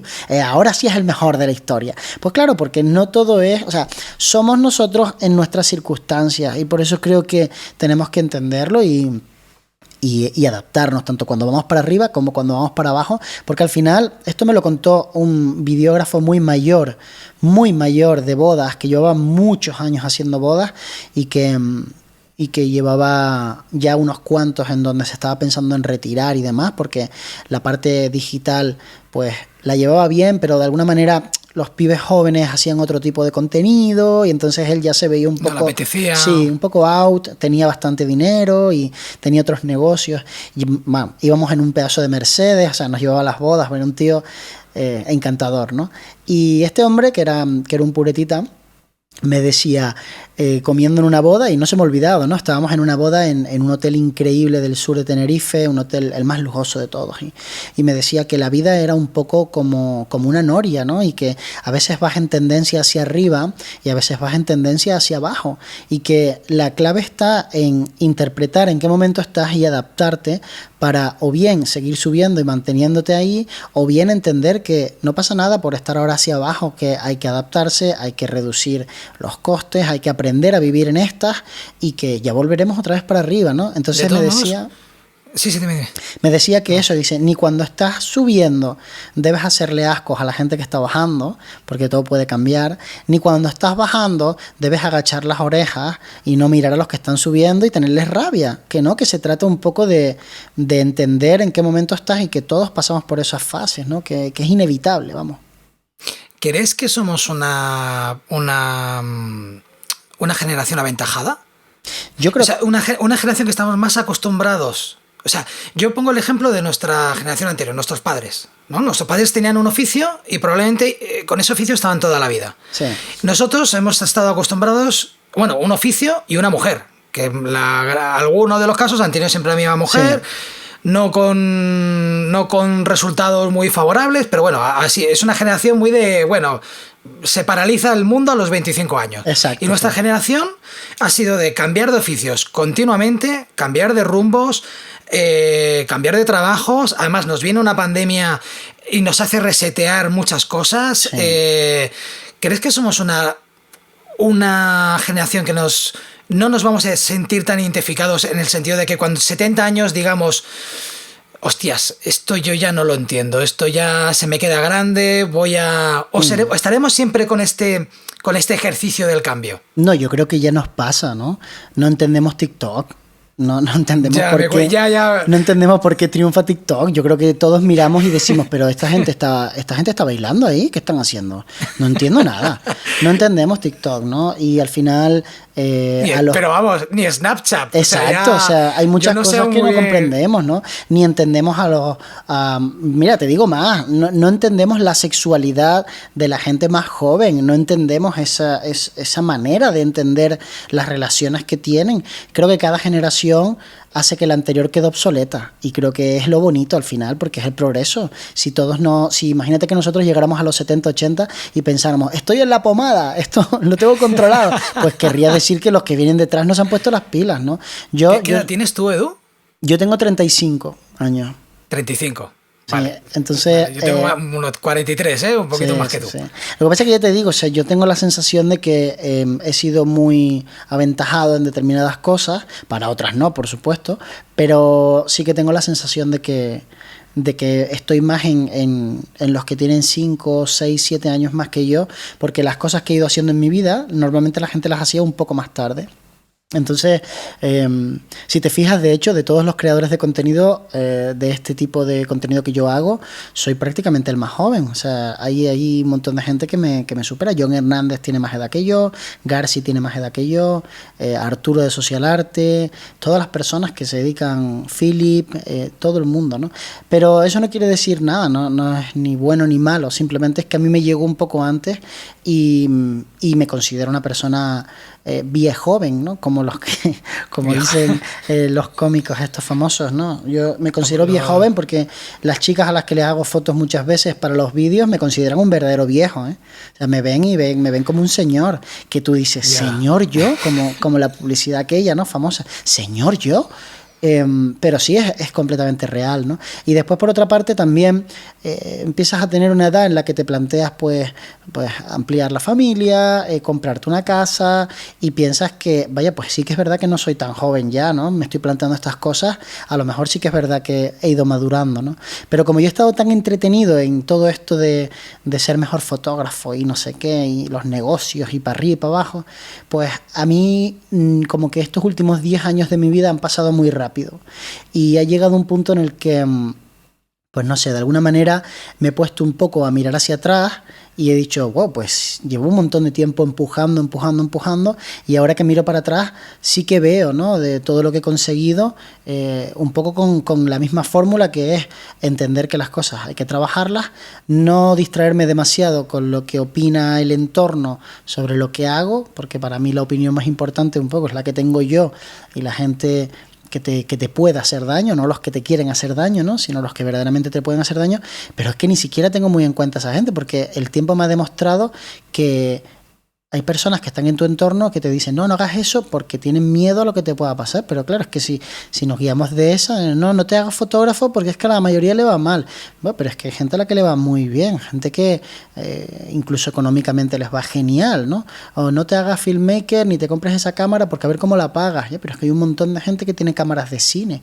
Yo quiero tener una cámara de cine para tener ese look en mis vídeos, ese rango dinámico, incluso esa seguridad en las manos para que los clientes me perciban como una productora seria, ¿no? Es que no te hace falta, ya sé que no me hace falta, pero es que tampoco me hace falta tener los mejores tenis para salir a correr, pero me gusta. Es que, de hecho, yo siempre digo que el secreto para vivir de esto no se trata de hacer, al menos yo como la sensación que a mí me da y como yo lo percibo, no se trata de ser el mejor haciendo vídeo, sino que muchas veces es una cuestión de ser una persona social, ser humilde y ser buena persona. Creo que el secreto para poder vivir, ya no del vídeo, de la fotografía, sino casi de cualquier trabajo creativo, significaría ser un 70% buen vendedor, profesional y demás, y un 30% bueno en lo tuyo. O sea, el baremo, lo que me refiero es que cuántas veces hemos visto videógrafos que están cobrando mucho dinero y tampoco son tan pros, no son tan buenos, pero luego, sin embargo, son muy buenas personas, tienen sus clientes luego al fin y al cabo no buscan el mejor vídeo, sino buscan al mejor profesional al que le guste trabajar. Entonces, esa es la sensación que... Vamos, yo creo que el secreto incluso está a la hora de desarrollar tus skills. No se trata de eso, de ser el mejor técnicamente, sino tienes que desarrollar también el ser un buen profesional. Ser puntual, llegar a la hora, ser amable, ser limpio, conectar con las personas, entender a tu cliente y que tu cliente, cuando termine de trabajar contigo, antes de ver el resultado final, diga: joder, Jordi o Edu, qué tío de puta madre. antes de ver la foto. Qué tío de puta madre, voy a currar siempre con él. Sí, totalmente de acuerdo. De hecho, yo creo que pasamos muy poco tiempo en este mundo. Son muy pocos los años en los que realmente trabajamos. Si te pones a pensar, uno trabaja de los 20 y largos, 30 y pocos, a los 40 y largos, 50 y pico, después, antes y después está un poco renqueante. Tenemos ahí esos 20 años de tal, y yo creo que coincidimos con unas personas en ese tiempo que están un poco en nuestra línea en ese momento, ¿no? También coincidimos con personas que son un poquito más mayores, que valoran todavía más ese know-how del que estás hablando, y al final es muy difícil de explicárselo a la gente, porque cuando eres muy joven no lo entiendes, y cuando ya tienes una edad para entenderlo, te cuesta materializarlo porque es muy ambiguo. ¿Qué significa, por ejemplo, ser buena persona? ¿Significa que tengo que negociar y bajarme el precio para que tú puedas pagármelo? ¿Significa que, claro, es que ese es el tema, ¿no? Y mucha gente dice, es que yo soy muy buena persona porque yo les doy más de lo que... No. Para hacerte respetar has de cobrar. La gente entiende la molestia, es lo que verdaderamente lo entienden, ¿no? La molestia de tener que pagarte. Es como cuando nosotros vamos a un hotel, y voy a un hotel y me cuesta 150 la noche, o me cuesta 450, ¿no? Cuando yo voy al de 150, mi percepción es que mola mucho, está muy guay, pero el de 450 valoro cosas que a lo mejor en el otro ni valoraba, ¿no? Que me lleven en un buggy. Digo, es que claro, es que aquí estamos aquí pagando esto, y fíjate qué nivel, fíjate cómo me saludó. A lo mejor el otro te saludó igual, pero claro, tú aquí estás como más receptivo a ver todo el lujo en todos lados, ¿no? Pues esto es igual, cuando alguien te contrata y contrata a un fotógrafo que verdaderamente cobra mucho dinero por su trabajo y sus reportajes son muy buenos, lo valora mucho más, simplemente porque te está cobrando más, porque el precio es un valor, es un factor determinante en la relación. Y por eso, cuando yo, por ejemplo, tengo un amigo que es un videógrafo espectacular, hace un montón de anuncios, es un tío increíble, también hace pelis y de todo. Y hace un tiempo, un par de años, le mandé un mensaje, iba a subir yo los precios, y le mandé un mensaje en el que decía, estoy pensando en subir los precios porque me parece una buena estrategia. Y él me contestó, en ser caro porque me parece una buena estrategia. Y él me contestó, ser caro no es una estrategia, es la única estrategia. O sea, no hay otra. No, en nuestra industria no existe otra estrategia. No tenemos industrias que se beneficien de un trabajo low cost, porque es un trabajo muy artesanal, muy de a mano. El mirar, por ejemplo, todo el metraje que he grabado de un vídeo y seleccionar las partes correctas, colocarlas de la forma adecuada, con la música que haya elegido, con todos los sonidos que le he metido al vídeo para enriquecerlo, con el ajuste de color, todo eso no se puede hacer low cost porque lleva mucho tiempo, y tú no puedes sentir que estás siendo bien pagado si realmente le has dedicado a algo 4 días y te han pagado en total pues a 3 euros la hora. Porque tú cuando pasas un presupuesto y miras el tiempo que te va a llevar real desde que dejas de hacer otra cosa para hacer eso, y te das cuenta de que tu precio por hora está por debajo de cualquier trabajador, de cualquier tipo de trabajo cuya preparación tiene que ser cero, ¿no? Como, yo qué sé, pues una persona que está delante de una puerta pues buscando que nadie la pase, un seguridad, que no digo, sabes, que no digo yo que no sea un trabajo digno, ni mucho menos, al revés, me parece un trabajo muy sacrificado, pero que básicamente su trabajo es que no ocurra nada, quedarse quieto delante de una puerta y estar ahí para que otro ser humano no se atreva a pasarla porque él está ahí, ¿no? Y ese tío cobra 5 euros la hora, y tú como filmmaker con tus cámaras de no sé cuántos mil euros no puedes cobrar 5 euros la hora, porque entonces ¿para qué estás haciendo todo ese esfuerzo? ¿No? Porque me gusta, no, hombre, no, o sea, tienes que valorar tu trabajo y tienes que pensar que hay un mínimo de dinero, y incluso lo podemos argumentar, ¿no? Y hay un mínimo de ingresos, porque si no, directamente estás en esa fase en la que vas a autodestruirte, ¿no? Y solo es cuestión de tiempo que lo acabes abandonando, y encima lo peor es que lo abandonas súper quemado, porque lo has pasado tan mal que cualquiera que se te acerque le vas a decir que es una mierda y que es un trabajo que no merece la pena y que no se puede. Entonces generas esa mala energía para las nuevas generaciones porque fue culpa tuya, que no quisiste cobrar, porque no te atreviste o porque pensaste que nadie te iba a pagar lo que tú querías pedir, porque a ti te hacía falta alguien que verdaderamente te diera un poquito de tratamiento, ¿no? De que te diera ánimos y que entendieras que sí que lo valías, ¿no? Y que... ¿Ves? Como te decía, creo que es que la gente no desarrolla ese 70% que creo que es necesario. El de mirar por ti, mirar por tu negocio y dar esos skills que no solo es el de tu trabajo. El que luego tienes que ser un buen profesional y hacer un buen trabajo. Pero muchas veces el cliente no detecta que la imagen está súper nítida, que aquí le has metido tal filtro, que le has metido un denoiser y ahora es perfecto, no se le ve ni una... O que le has metido grano fílmico. El cliente muchas veces no detecta eso. Sí detecta que le entregues el trabajo a tiempo, exacto, que le comprendas, que te valores, porque todo el mundo, yo creo que todos hemos estado enamorados de una chica que no te hace caso y el día que te hace caso te desplomas. Y entonces creo que forma parte del éxito, ¿no? De lo he conseguido. Pues lo mismo pasa con un cliente que dice, oye, pues tienes unos precios muy altos. Bueno, pues cuando quieras hacer esto que hago yo, me llamarás a mí. Cuando no, pues estás haciendo este chico que te hace unos vídeos por 90 euros que vale. Que yo creo que tú sepas ver la diferencia. Yo creo que con respecto al precio y también por dar datos concretos a la gente, el precio es un factor que comunica muchísimo. Si tú pones un precio alto por tu trabajo, siempre estás a tiempo de ajustar las condiciones y modificar el precio. Si cambia el precio, cambian las condiciones. Lo que no puede ocurrir es que tú digas, yo cobro por un día de trabajo 1.800 euros y ahora voy a hacer el mismo día de trabajo por 1.200 euros. No es lo mismo, no funciona igual, porque lo mismo costaría 1.800 euros. Entonces te da la sensación que estás en un bazar negociando. Exacto. Entonces yo estoy dispuesto a ajustarme a tu presupuesto, pero ajustarme indica hacer un ajuste también en lo que te ofrezco. Entonces, si por ejemplo antes con 1.800 euros yo llevaba 2 ayudantes a los que tenía que pagarles un dinero, ahora voy con una cámara en mano por 1.200 y estoy menos tiempo y te entrego menos metraje de vídeo. O claro, el cliente, corres el peligro que el cliente te diga, pues ven sin ayudantes, a mí me da exactamente igual, no porque el resultado quiero que sea bueno. Claro, pero escucha, tú le dices al tipo, vale, perfecto, no, el resultado va a ser bueno también porque yo soy capaz de hacerlo bueno, pero me estás aligerando la maleta de cosas. Yo te ofrecí un servicio, ¿vale?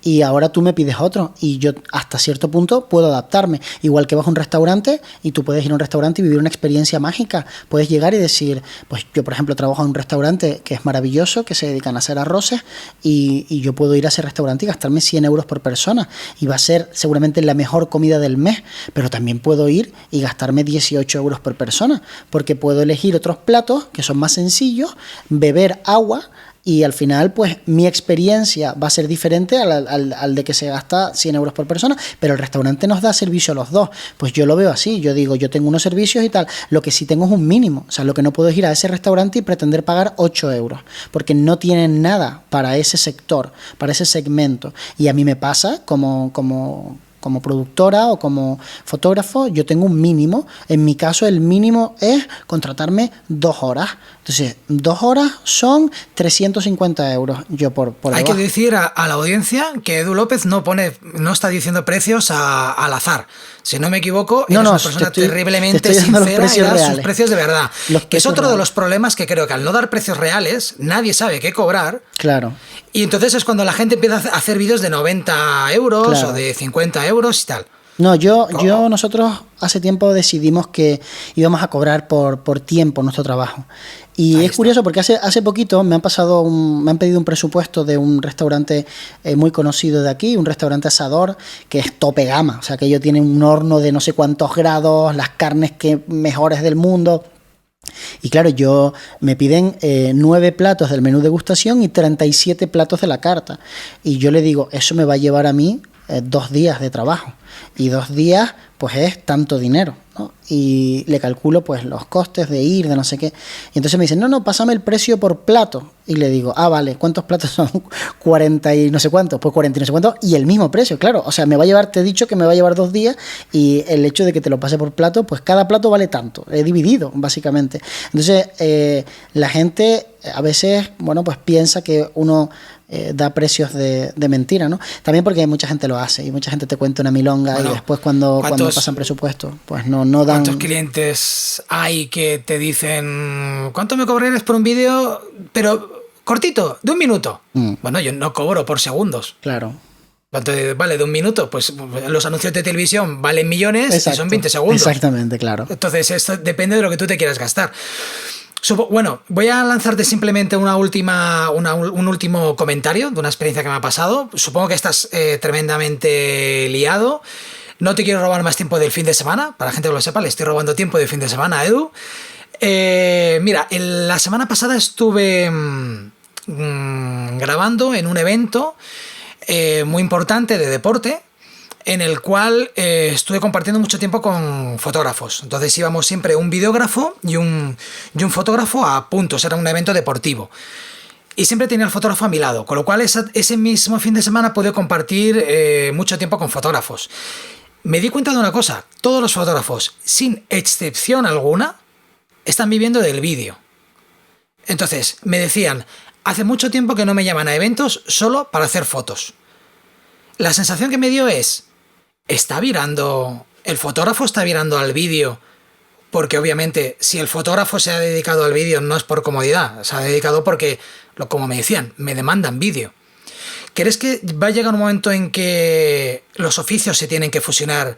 Yo tengo que aprender fotografía por dar ese servicio, cuando a mí me parece tremendamente difícil hacer una fotografía, mucho más con vídeo. ¿Crees que debemos de empezar ya, al igual que sabemos que tenemos las mismas herramientas, porque grabamos prácticamente utilizamos la misma herramienta? ¿Crees que estamos llegando a ese punto en el que fotógrafo y videógrafo tiene que ser lo mismo?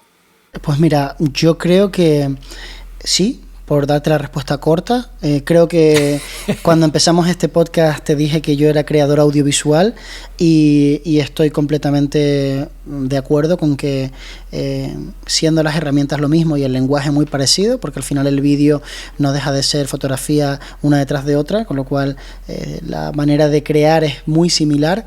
Lo que pasa es que el vídeo tiene movimiento, que la foto no, pero vamos, básicamente si yo quiero mostrarte un interior de una vivienda en fotos, tengo que hacer a lo mejor 3 fotos y tú en vídeo lo haces de un solo plano moviéndote con un gimbal, pero que básicamente los planos se parecen. Sí que creo que el oficio está destinado a ser el mismo, pero sí noto que los fotógrafos se están adaptando mejor al vídeo que los filmmakers a la foto. Quiero decir, a los videógrafos tienen la sensación de que como yo estoy en el lado al que estáis viniendo, no hace falta que yo me adapte a lo otro. Pero ahí es donde yo creo que sí que se equivoca mucha gente. Creo que la gente que está especializada en vídeo tiene que ponerse las pilas con foto, porque lo que está ocurriendo no es que quieran solamente vídeo. Lo que está ocurriendo es que quieren las dos cosas y además las quieren a la vez y del mismo momento. Y donde ahora hay 2 puestos de trabajo, dentro de 2 años habrá 1. Entonces, si tú quieres estar en ese 1, te tienes que poner las pilas y ser capaz de dar esos 2 puestos de trabajo a la vez. Pasa un poco como con la radio. La radio pensábamos que iba a morir cuando llegó la televisión. Y no solo no murió, sino que se mantuvo muy bien. Y hubieron momentos a lo largo de la historia donde se puso en valor el formato, como los momentos en donde han habido catástrofes, los momentos en donde han habido moviditas, sobre todo moviditas, que es cuando la radio es muy rápida, muy efectiva y llega a todos lados, ¿no? Pero ahora, con la llegada de las redes sociales, la radio se ha convertido en tele y vemos programas de la radio en YouTube y los vemos. Entonces, en las cabinas de radio donde antes solamente había micrófonos, ahora también hay cámaras, luz, decoración. Las personas, los locutores y las chicas que hacen radio ya tienen que estar de buen ver. Ya no vale con que vayas vestido de cualquier forma. Entonces, estamos fusionando digamos, los diferentes medios, y en el nuestro, que es el de crear el contenido para toda esa gente, es fundamental. De hecho, yo, el mejor consejo que le puedo dar a alguien que esté haciendo solamente fotografía es que se compre un micrófono, lavalier y un micrófono para encima de la cámara, y que aprenda lo básico de sonido y lo básico de vídeo, porque seguramente el vídeo ya lo tiene, le va a costar muy poco, pero el sonido sí le va a costar un poco más entenderlo, cómo funciona. Y claro, no os imagináis lo efectivo que es llegar a un lugar en el que ibas a hacer un pequeño reportaje fotográfico y decirle a la persona que está allí gestionando ese lugar, estoy pensando ahora por ejemplo en el último vídeo que he creado, que es de un spa, pedirle a la persona encargada de ese spa que te dé una declaración de cuál es un poco el argumento de venta del spa, grabarle un clip de vídeo explicándole a cámara cuál es, bueno, su valor diferencial, y hacer una pequeña pieza en donde metes simplemente ese clip de 20 segundos, 30 segundos de entrevista con imágenes por encima, con algunas cámaras lentas, aprovechando tu cámara que sabes que graba con un montón de frames por segundo, y pues eligiendo el perfil de color adecuado, incluso trabajándolo un poquitito. Ahora que Lightroom ha incorporado la herramienta de gradación de color, que se parece mucho a la que tiene Final Cut o Premiere, para trabajar sobre iluminaciones, medios tonos y sombras.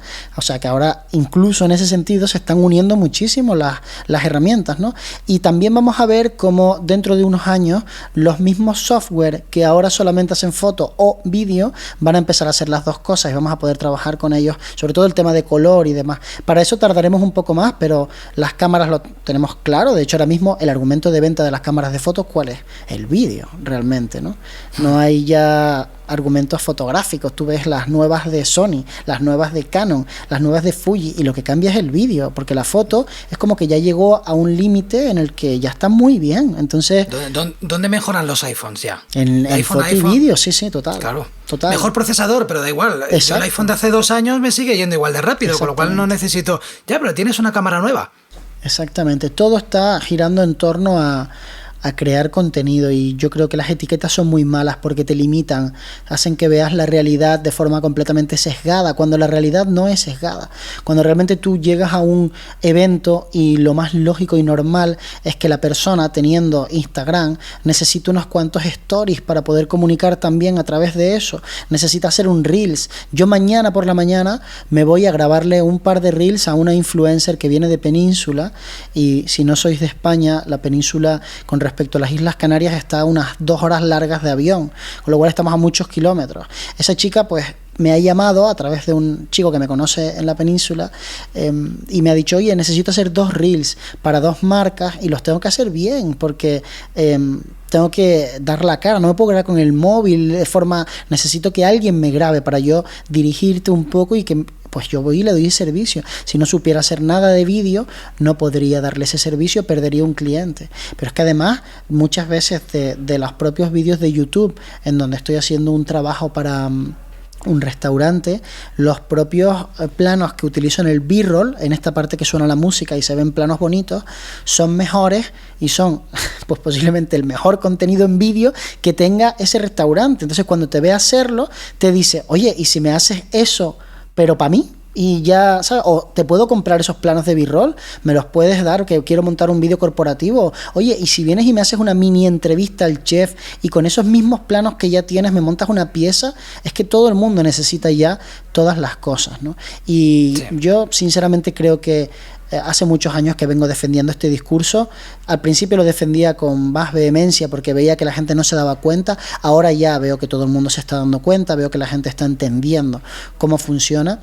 Si no quieres utilizar tu cámara para grabar vídeo porque a lo mejor quieres estar haciendo fotos y no, cómprate una cámara pequeñita, la Sony ZV-1, la Osmo Pocket, cualquier camarilla de estas y un micrófono inalámbrico te resuelven la vida. Incluso el móvil, si quieres, que ya está increíble, con un buen micrófono que puedas tener el audio por separado, o con una grabadora de voz de Olympus, de Zoom, de Tascam, cualquier cosa pequeña realmente, oye, puedes hacer unas cosas increíbles. ¿Por qué vas a limitarte si realmente el mercado te está demandando un servicio que tú estás capacitado para dar. No te están pidiendo que bailes folclore, te están pidiendo que en vez de darle al botón de foto, le des al botón de vídeo y con los mismos conceptos que tienes detrás del reportaje fotográfico, hagas algo en vídeo, ¿sabes? Otra cosa diferente es que, por ejemplo, digas, oye, es que yo necesito tiempo para hacer una boda en vídeo o en foto, y no lo puedo hacer a la vez porque es imposible hacerlo a la vez. Correcto, estoy completamente de acuerdo, lo he intentado. No se puede hacer perfectamente bien las dos cosas. Necesitas más de una persona. Pero en notas de prensa, en eventos, en cosas deportivas, vamos, pero es que lo tengo clarísimo. ¿Y cuánta gente hemos visto que encima de la cámara de fotos pone una cámara de vídeo para tener ese plano también, ¿no? Tal cual.